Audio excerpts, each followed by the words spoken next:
अरवी को छीलना बहुत ही ज़्यादा मुश्किल तरीन काम है। आज मैं आपके साथ बहुत ही आसान तरीका शेयर करूँगी अरवी को छीलने का, जिसकी वजह से ना ही आपके हाथों में ख़ारिश होगी, ना ही आपके हाथों में जलन और रैशेस होंगे। बहुत ही तेज़ तरीन तरीका बर्फ़ जमाने का भी आपके साथ शेयर करूँगी। किस तरह आप इतनी लाइट जाने के बावजूद अपनी फ्रिज में 2 से 3 मिनट के अंदर बहुत ज़्यादा पक्की बर्फ़ जमा सकते हैं। आप देख रहे हैं, मैंने आपके सामने ही बर्फ़ जमा के दिखाऊंगी। बहुत ही ज़्यादा तेज़ तरीन स्पीड से आपकी बर्फ़ जमेगी कि आप खुद हैरान रह जाएंगे। सॉक्स पे मोज़ा चढ़ा के हम ऐसा कौन सा काम सर अंजाम दे सकते हैं? ऐसा काम आप सर अंजाम देंगे, आपके होश उड़ जाएंगे। घर बैठे ही आपका एक बहुत ज़बरदस्त ऑर्गेनाइज़र रेडी हो जाएगा और आपके मुश्किल तरीन काम ये मिनटों में हल हो जाएंगे। इस गर्मी में आटे में ऐसी क्या चीज़ मिलाएं कि लू की वजह से जो हमारी रोटी पापड़ बन जाती है बिल्कुल सॉफ्ट रहे 2 से 3 दिन तक। तो बहुत आसान और इजी टिप्स लेकर आई हूँ कि आप अपनी रोज़मर्रा की ज़िंदगी में से शामिल करें और अपनी ज़िंदगी को आसान बनाएं। ना सिर्फ ये आपकी लाइफ सेविंग करेंगे बल्कि आपकी मनी सेविंग और टाइम सेविंग भी साथ साथ होगी। तो चले आए टिप्स को शुरू करते हैं। बिस्मिल्लाहिर्रहमानिर्रहीम। अस्सलाम वालेकुम viewers, welcome to back my YouTube channel. सबसे पहले टिप्स मेरी देखिए आटे के हवाले से। जब भी हम घर में आटा गूँथें तो आपको क्या करना है, थोड़ी सी अजवाइन, हाफ़ टी स्पून के करीब ज़ीरा और नमक लेके आप इन सबको एक बाउल में मिला लीजिए। इसके बाद तसले में निकालिए और फिर आटा गूँथना शुरू कीजिए। आटा गूँथने से पहले तसले के नीचे कोई भी आप छोटा टावल या किचन साफ़ी जो होती है वो बिछा लीजिए और फिर अच्छे से दोबारा से आटे में जो चीज़ हमने डलती मिक्स कीजिए और ठंडे पानी से आटा गूँथ दिए। क्योंकि आपने देखा गर्मी बहुत ज़्यादा है, इस गर्मी में हम ठंडे पानी से आटा गूँथेंगे तो हमारा आटा 3 से 4 दिन बिल्कुल भी ख़राब नहीं होगा और हमारी रोटी भी सॉफ्ट बनेगी। क्योंकि जो चीज़ें हमने इसमें डाली है गर्मी की वजह से हमारे पेट में अफारा, गैस और तेज़ाब जैसी बहुत सारी बीमारियां पैदा हो जाती हैं। अगर आप ये सब चीज़ें डाल के आटा गूँथ देंगे तो फिर आपका जो रोटी बनकर तैयार होगी बहुत ही सॉफ्ट होगी और आपको नहीं आपके पेट में गैस बनने देगी, ना ही आपको तेज़ाबियत होगी। तो ये छोटी छोटी सी टिप्स होती है जो हमारी ज़िंदगी को बहुत आसान कर देती है।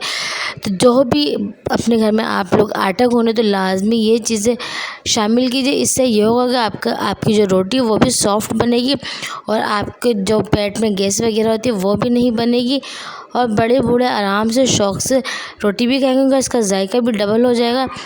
आटा गूँथने के लिए आपको बस ठंडा पानी लेना और उसे अच्छे से आटा गूँथना है और हाथों को ठंडे पानी से गीला कर करके अच्छे से मुक्कियाँ लगानी है। बस 10 से 15 मिनट लगेगा, आपका आटा बिल्कुल सॉफ्ट गूँथा जाएगा और आपकी जो रोटी है बहुत ही ज़्यादा नरम और मुलायम बन के रेडी होगी। इसका जायका भी दुगना हो जाएगा। तो ये छोटी छोटी सी टिप्स है जो हमारे को बहुत ज़्यादा फ़ायदा पहुँचाती है। अब मैंने ये आटा गूँथ लिया आपके सामने ही, इस पर मैं पानी लगा के इसे कवर कर दूँगी और 10 मिनट बाद इसे दोबारा से हल्की सी बस 1-2 दफ़ा मुक्कियाँ लगाऊंगी, उसे बाउल में कन्वर्ट करके रख दूँगी। क्योंकि जब तक हम आटे को रेस्ट ना दें अच्छी हमारी रोटी बन ही नहीं सकती। अब आप अपने आटे को 1 हफ्ते के लिए फ्रिज में रख दीजिए, फ्रीज़र में रखिए। आपका आटा ना ही काला होगा ना ही खमीर होगा और आपकी रोटी भी गोल गोल और फुली हुई बनेगी। क्योंकि बड़े बूढ़े कहते थे कि आटा जितना अच्छा गूँथा जाएगा उतनी ही अच्छी हमारी रोटियां बनेगी। तो कैसी लगी ये छोटी सी टिप्स लाजमी बताएगा और लाजमी फॉलो भी कीजिएगा। चलाएं नेक्स्ट टिप की तरफ। नेक्स्ट टिप मेरी ये देखें कंघे और सॉक्स के हवाले से। पुराना कंघा और पुराना सॉक्स हर घर में मौजूद होता है। आपको क्या करना है, एक पुराना कंघा ले लेना, उस पर सॉक्स चढ़ा लेना है। इसके बाद आप ऐसा काम अंजाम देंगे जिसकी वजह से आपको बहुत ज़्यादा परेशानी का सामना करना पड़ता था। ये देखिए मैंने अब क्या करी, मेरे बेड के किनारे किनारे बहुत ज़्यादा डस्ट आ जाती थी जो हाथों से नहीं साफ़ होती थी। तो इसके लिए मैंने ये ऑर्गेनाइज़र बना के रखा हुआ है। जब भी मुझे इसकी ज़रूरत होती है तो मैं आराम से इसे यूज़ कर लेती हूँ। और ये चादर जो होती है हमारी बेडशीट जिसे हम कहते हैं, हमारे उंगलियां बिल्कुल कट जाती है चादरें फिक्स करने पे, बेडशीट जो हम बेड पर बिछाते हैं। तो ये जो हमने कंघा और सॉक्स वाला ऑर्गेनाइज़र बनाया, इससे भी आप अपनी बेडशीट को बहुत ज़बरदस्त तरीके से ऑर्गेनाइज़ कर सकते हैं।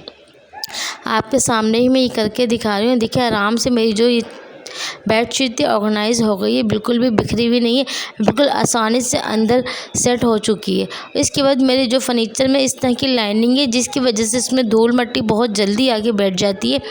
अब आपको इस लाइनिंग में से धूल मिट्टी निकालने के लिए बहुत ज़्यादा मेहनत नहीं करनी पड़ेगी।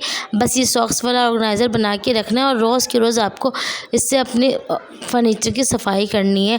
आप इससे ना सिर्फ फर्नीचर की इस तरह की डिज़ाइनिंग की सफाई कर सकते हैं बल्कि आप इससे आपके जो फ्रिज होता है आपका, उसकी जो रबर होती है आप उससे भी बहुत ज़बरदस्त सफाई कर सकते हैं। उसकी भी आपको कोई भी महंगी चीज़ें खरीदने नहीं पड़ेगी, ना ही आपको कोई सर्फ साबुन लगाना पड़ेगा, बहुत आसानी से हो जाएगी। अगर बहुत ज़्यादा गंदा फर्नीचर है, फ्रिज की रबड़ बहुत ज़्यादा गंदी है, तो फिर आप दिन में 2 दफ़ा इस ऑर्गेनाइज़र से सफाई करें, बिल्कुल साफ़ हो जाएगी। किस लिए की टिप्स लाजमी बताएगा। चलाएँ नेक्स्ट टिप की तरफ।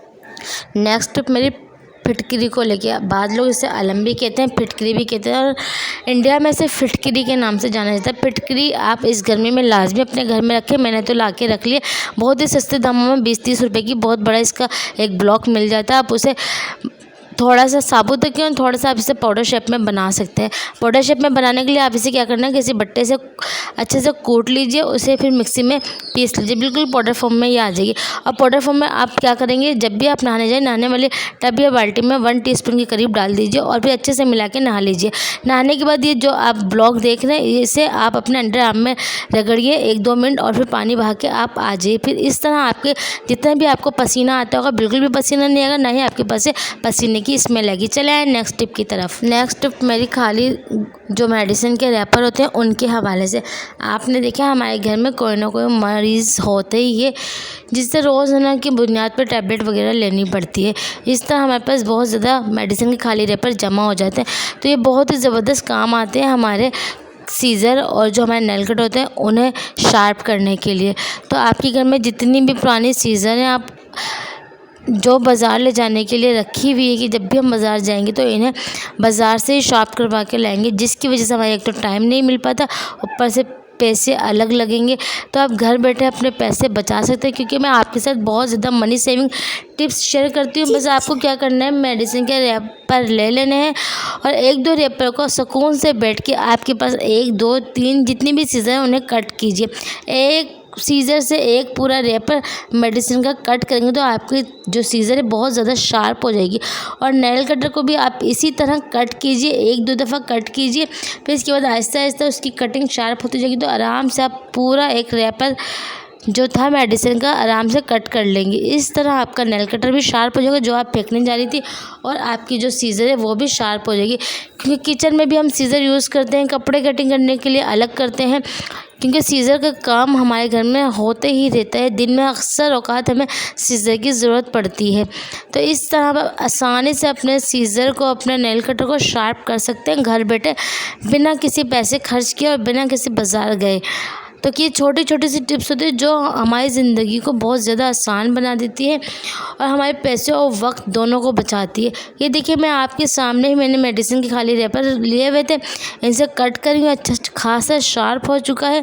अगर आपकी कैंची या आपका जो सीज़र वगैरह गंदा है, बहुत ज़्यादा जंग आलूद है, तो आप इसे एक टूथपेस्ट ले सकते हो 1 टीस्पून के करीब, उसे कैंची पे रब कीजिए और एक टुकड़ा प्याज का काट के उसे अच्छे से मलिए।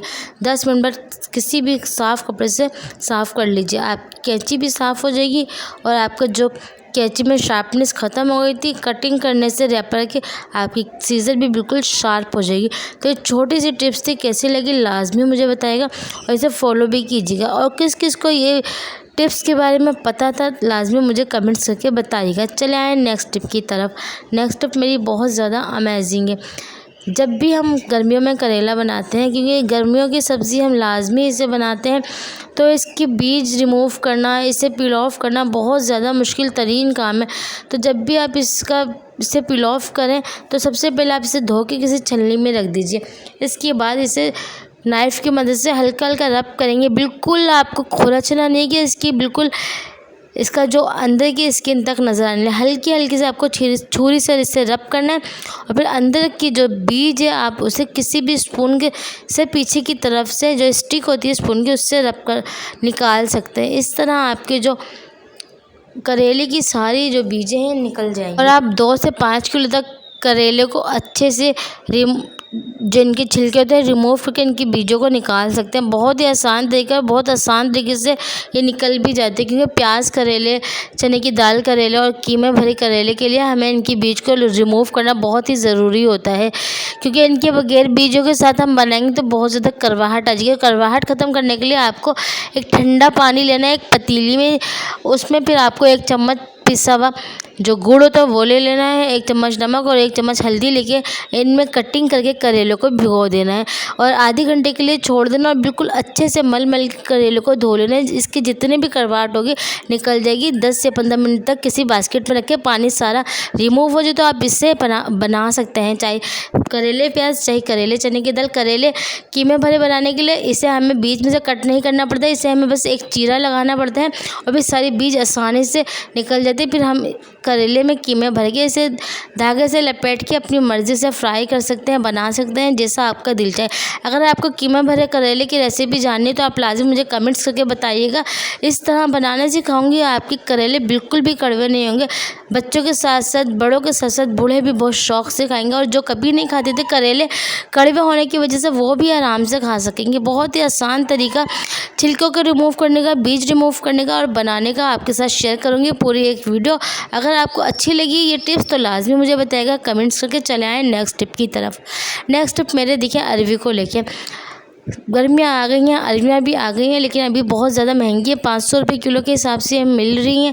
तो लोगों ने बनाना शुरू कर दी क्योंकि इसका टेस्ट और ये खुद बहुत ही लाजवाब होती है, लेकिन इसे छीलना, इसे धोना बहुत मुश्किल तरीन काम होता है। तो आपको क्या करना है, कोई भी पुराना पिल्लू कवर ले लें। अगर पिल्लू कवर आप गंदा नहीं करना चाहती तो आपके पास कोई भी पॉलीथीन के जो बैग होते हैं वो ले लीजिए, या कोई कपड़े वाले जो बैग होता है हमारे साथ आ जाते हैं कपड़ों के साथ वगैरह, वो भी ले सकते हैं। इस तरह ये होगा कि हम इन्हें यूज़ करके फेंक देंगे। तो आप देख रहे हैं मेरे पास अभी ये दोनों चीज़ें नहीं थी तो मैंने एक पॉलीथीन का बैग ले लिया, इसमें सारी अरवियाँ मैंने डाल दी हैं और मैं इसमें लगा दूँगी नॉट। इसके बाद मैं अच्छे से इसको मारूंगी, पीटूंगी, घिसाई करूँगी खूब इसकी, जिसकी वजह से जो इसके ऊपर जितने भी छिलके थे वो सब रिमूव हो जाएंगे।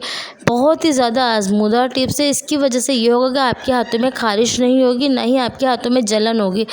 अब आपको क्या करना है, 10 मिनट तक आपको इस तरह करना है और 10 मिनट बाद आप जब थैली की नॉट खोलेंगे तो देखेंगे कितनी ज़्यादा अरवियाँ हमारी बिल्कुल छिलके से रिमूव हो चुकी हैं, इनके छिलके उतर चुके हैं। अब हमें हाथ भी लगाने की ज़रूरत नहीं पड़ेगी और इन्हें धोने के लिए भी आपको बस एक बाउल में ठंडा पानी डाल के इसमें 1 चम्मच नमक डाल के 10 मिनट के लिए भिगो देना है। इसके ऊपर जितने भी इसके बाल वगैरह लगे होंगे, इसके अंदर जितनी भी ज़्यादा चिपक आ रही होगी वो खुद ही रिमूव हो जाएगी।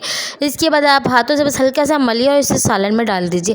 बहुत ही आसान और ईजी वे में आपको अरवियों को छीलने का तरीका आपके साथ शेयर करूँ, आप लाजमी से फॉलो भी कीजिएगा। और अरवी छीलने के बाद आपको अगर बहुत ही ज़्यादा जलन होती हो तो आप जो ये हल्का फुल्का हाथ लगा रहे हैं ये भी ना लगाने की ज़रूरत पड़े और आपको बिल्कुल भी जलन ना हो तो आपको क्या करना है, जितनी भी अरवियाँ आपको छीलनी थी आपने छील ली, धो ली। इसके बाद आप जो घर में हम नॉर्मल रोटी पकाने के लिए आटा गूंथते हैं, आटा गूंथ लीजिएगा। हाथ धोने अरवी छील के हाथ धो लीजिए और हाथ धोने के फ़ौरन बाद आटा गूंथ लीजिए। आप देखेंगे आपको ज़रा बराबर भी जलन नहीं होगी। अगर आपने सारी अरवी हाथ से भी छीली हो छुरी की नाइफ़ की मदद से, फिर भी आपके हाथों में जलन नहीं होगी। ये 2 टिप्स आप लाजमी अरवी छीलने के बाद ट्राई कीजिएगा। चले आए नेक्स्ट टिप की तरफ, बर्फ़ जमाने के हवाले से। आपने देखा गर्मियों का सीज़न है और लाइटें हैं नहीं, बर्फ़ जमाना एक मुश्किल तरीन काम है। तो बर्फ़ जमाने के लिए आपको क्या करना है, एक प्याला लेना है। सबसे पहले तो हम बर्फ़ जो है सिल्वर के हल्के प्याले में जमाते हैं। प्याले को लेकर अच्छे से धो लेना। इसके बाद आपको इसमें नीम गर्म पानी डालना है, जिस तरह मैंने आपको दिखाया गर्म पानी करके, इतना कि आपकी उंगली बर्दाश्त कर ले। अच्छे से आपको नीम गर्म पानी करके आप अब इसे फ्रीज़र में रख दीजिए। फ्रीज़र में आप जब रखेंगी तो बिल्कुल पीछे करके रखिएगा ताकि इसका जो टेम्परेचर है बिल्कुल नॉर्मल हो जाए और आपकी जो बर्फ़ है जल्दी से बन जाए। ये देखिए मैंने अपने फ्रीज़र में बिल्कुल शीट या कुछ ऐसी चीज़ बिछा के रखती हूँ ताकि अगर बर्फ़ का पानी वगैरह या गोश्त के जो गर्मियाँ इतनी हैं खून वगैरह टपके तो इसी शीट पे लगे और मैं फिर इसे साफ़ कर लूँ, वापस से धो के और बिछा दूँ।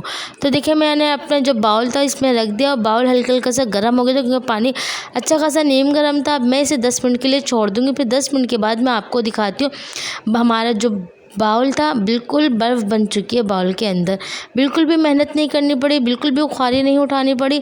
आप देखेंगे आप इस तरह अपने 10 से 12 बाउल रख सकते हैं ऊपर नीचे, आराम से बर्फ़ बन जाएगी। आप चाहें तो पड़ोसियों को दें, शरबत बनाएं, अपने कूलर में ठंडा पानी बनाएं। बहुत ही ज़्यादा आसान तरीन काम है। ये देखें आपकी आंखों के सामने, बिल्कुल भी झूठी और फेक वीडियो नहीं है, बहुत ज़्यादा कारआमद वीडियो है। लाजमी आप बनाएं और शेयर भी कीजिए ये वीडियो अगर आपको पसंद आए। देखने आप लाजमी इसे फॉलो करेंगे तो आपको रिज़ल्ट भी मिलेगा। बगैर फॉलो करे हम कुछ भी नहीं बोल सकते कि ये वीडियो फेक है कि ये सच है। तो ये बहुत आसान तरीका था। आप अपने आइस क्यूब में भी इस तरह नीम गर्म पानी डाल के उन्हें जल्दी से फ्रीज़ करें और वो भी बर्फ़ बन सकती है, क्योंकि आए दिन मेहमानों का आना जाना लगा होता है। ठंडा शरबत, ठंडा पानी हर घर में पीने को दिल चाहता है इतनी गर्मी में। तो ये छोटी सी टिप्स है, लाजमी इसे फॉलो कीजिएगा। अल्लाह हाफिज़।